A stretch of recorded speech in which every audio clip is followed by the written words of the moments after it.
पहलगामच्या दहशतवादी हल्ल्यानंतर भारत सरकारचा पाकिस्तानला दणका. भारत पाकिस्तानमधील सिंधू जलकरार स्थगित, अटारी बॉर्डरही बंद करण्याचा निर्णय. तसंच पाकिस्तानी नागरिकांना 48 तासात भारत सोडण्याचे केंद्राचे आदेश.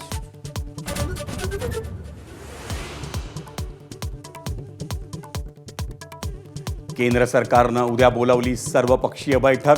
पहलगाम दहशतवादी हल्ल्याच्या पार्श्वभूमीवर पार पडलेल्या कॅबिनेट सुरक्षा समितीच्या बैठकीतील निर्णयांची देणार माहिती.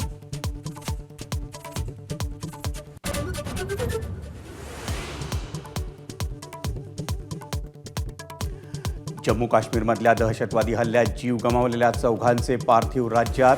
मोने, जोशी आणि लेले यांच्या पार्थिवावर मुख्यमंत्र्यांच्या उपस्थितीत डोंबिवलीत अंत्यसंस्कार. तर देसलेंना अखेरचा निरोप देताना पनवेलकर भाऊ.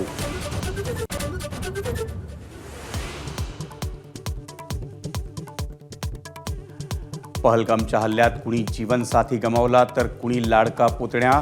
काळीच पिळवटून टाकणारा नातेवाईकांचा आक्रोश. अश्रूंचा ओघ थांबेना. महाराष्ट्रासह देशही शोकाकुल.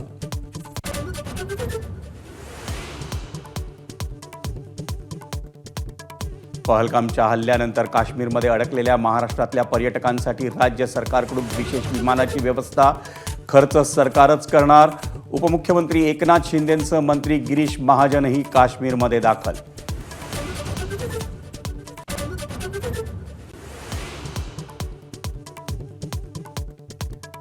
पहलगाममधील हल्ल्याच्या निषेधार्थ डोंबिवली, परभणी आणि मालेगावात बंदची हाक.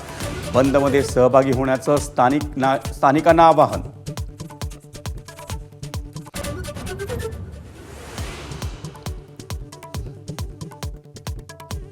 पहलगाम हल्ल्यातील 4 दहशतवाद्यांचा फोटो समोर. 2 स्थानिक तर 2 पाकिस्तानी असल्याचं उघड. नराधमांना लवकरात लवकर कंठस्नान करण्याची मागणी.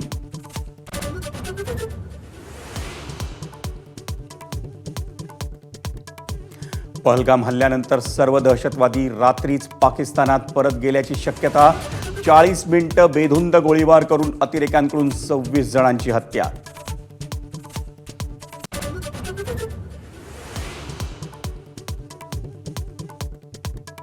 लष्कर ए तय्यबाचा कमांडर सैफुल्ला कसूरी उर्फ खालिद हा हल्ल्याचा मास्टरमाइंड असल्याची माहिती. पाकव्याप्त रावळकोटमध्ये हल्ल्याचा कट रचला गेल्याची शक्यता.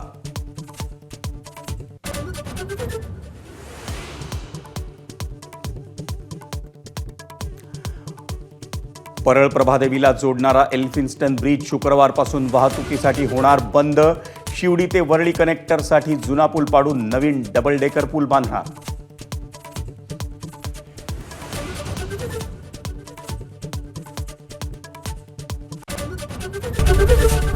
एबीपी माझा, उघडा डोळे बघा नीट.